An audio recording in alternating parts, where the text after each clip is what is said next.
shrine stood on a wooded rise above Nozaki Island, its vermilion gates withered but proud against the salt-stained wind. Lanterns swung gently in the breeze as night settled in, and the cicadas sang their endless hymn. Tsuki's father, Yukio Takahashi, poured tea into chipped cups as his son finished recounting the impossible tale. The old man's eyes gleamed with a scholar's hunger. So you claim paper itself is the key? Yukio said, voice harsh, reverent. That when you tear it, you tear the world? Itsuki nodded.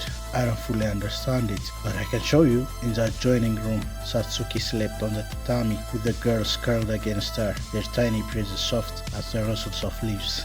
Itsuki tucked several sheets of rice paper into his pocket, exhaled slowly, and closed his eyes. His pulse calmed, his mind emptied. When he opened them again, he pulled one page free, its surface glowing faintly in the lamplight. He tore it in half. The air shivered. A seam split open, trembling like silk under a blade. Yukio gasped as Itsuki stepped forward and vanished into the shimmer, the hollow veil.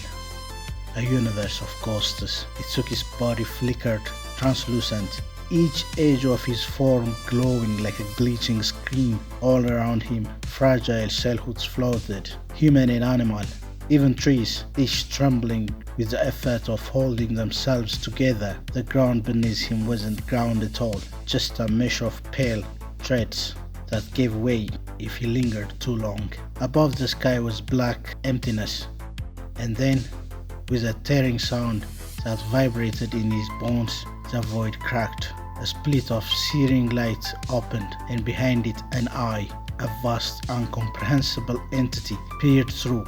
Its presence pressing on Itsuki's very essence. Terror stabbed through him, and his shimmering body wavered.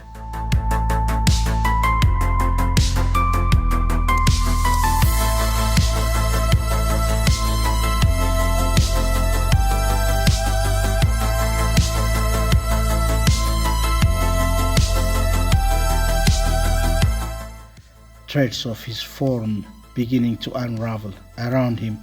Others cried out in panic, their outline collapsing into a static before vanishing forever. Stay still, stay calm, suppress it.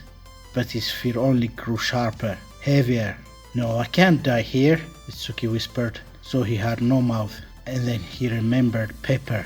He thought of it with all his might, white rectangles, blank and fragile, paper that cuts, paper that folds, the very thing tethered to reality itself. A sheet appeared in the air before him, pulsing faintly, but he had no hands, no body, only the thought of himself.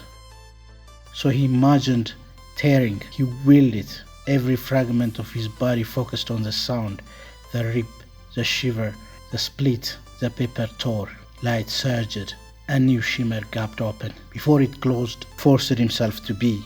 Fingers, arms, a torso, legs, his body burned into existence, ghost-like but real enough.